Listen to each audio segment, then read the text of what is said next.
Our story today is called Benito Cereno. We tell the story in 3 parts. Part 1.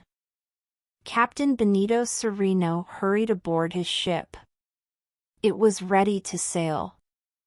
A bright sun and a soft breeze promised good weather ahead. The ship's anchor was raised, and the San Dominick, old but still seaworthy, moved slowly out of the harbor of Valparaiso, on the west coast of Chile.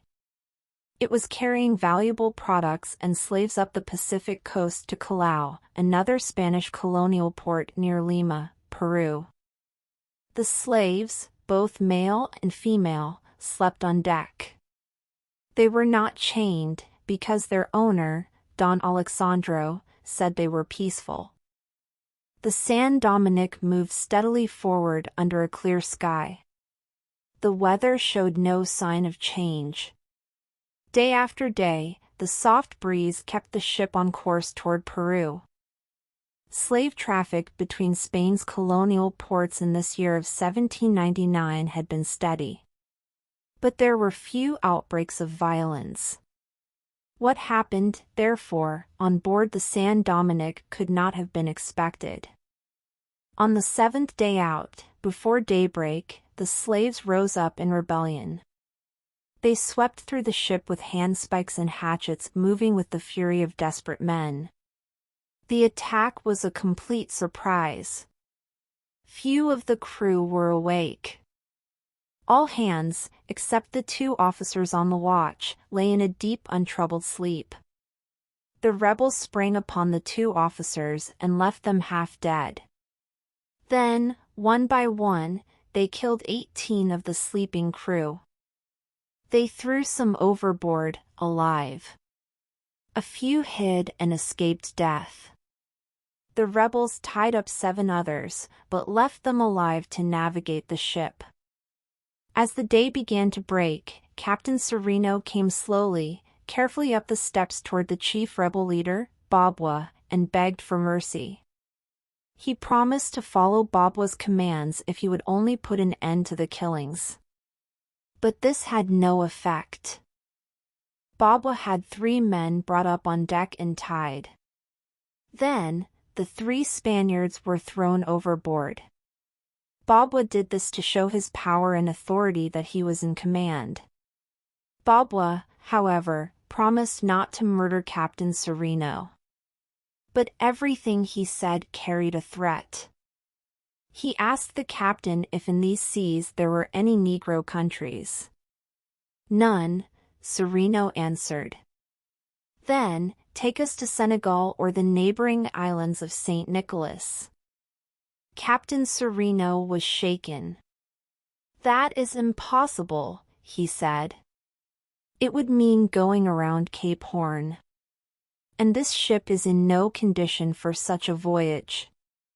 And we do not have enough supplies, or sails or water.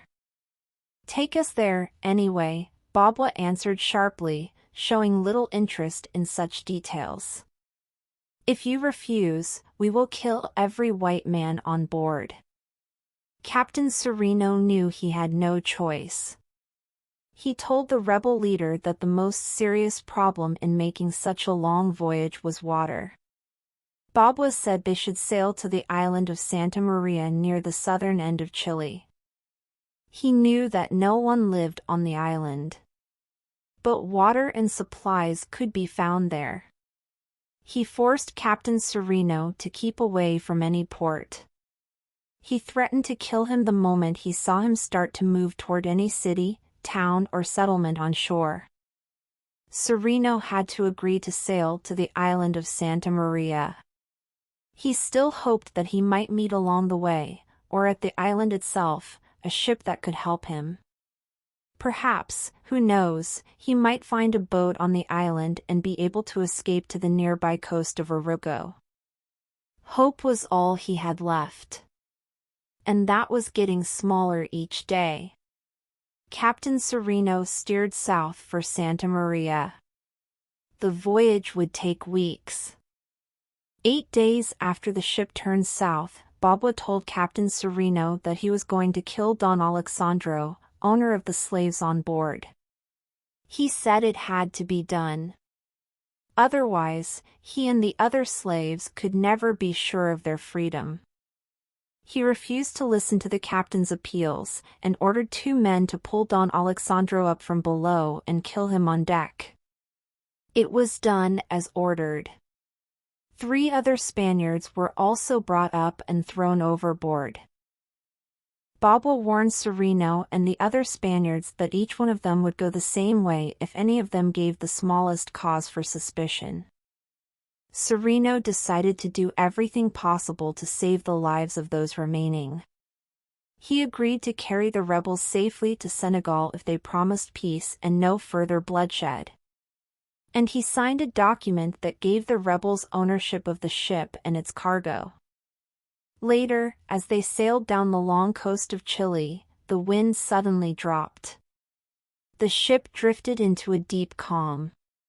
For days, it lay still in the water. The heat was fierce, the suffering intense.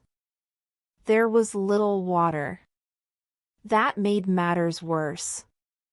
Some of those on board were driven mad. A few died. The pressure and tension made many violent. And they killed a Spanish officer. After a time, a breeze came up and set the ship free again. And it continued south. The voyage seemed endless. The ship sailed for weeks with little water on board. It moved through days of good weather and periods of bad weather. There were times when it sailed under heavy skies, and times when the wind dropped and the ship lay becalmed in lifeless air. The crew seemed half dead. At last, one evening in the month of August, the San Dominic reached the lonely island of Santa Maria. It moved slowly toward one of the island's bays to drop anchor. Not far off lay an American ship. And the sight of the ship caught the rebels by surprise. The slaves became tense and fearful. They wanted to sail away, quickly. But their leader, Babwa, opposed such a move. Where could they go? Their water and food were low. He succeeded in bringing them under control and in quieting their fears. He told them they had nothing to fear. And they believed him. Then, he ordered everyone to go to work, to clean the decks and put the ship in proper and good condition, so that no visitor would suspect anything was wrong. Later, he spoke to Captain Cereno, warning him that he would kill him if he did not do as he was told. He explained in detail what Cereno was to do and say if any stranger came on board. He held a dagger in his hand, saying it would always be ready for any emergency. The American vessel was a large trade ship and seal hunter, commanded by Captain Amasa Delano. He had stopped at Santa Maria for water. On the American ship, shortly after sunrise, an officer woke Captain Delano and told him a strange sail was coming into the bay. The captain quickly got up, dressed and went up on deck. Captain Delano raised his spyglass and looked closely at the strange ship coming slowly in. He was surprised that there was no flag. A ship usually showed its flag when entering a harbor where another ship lay at anchor. As the ship got closer, Captain Delano saw it was damaged. Many of its sails were ripped and torn. A mast was broken.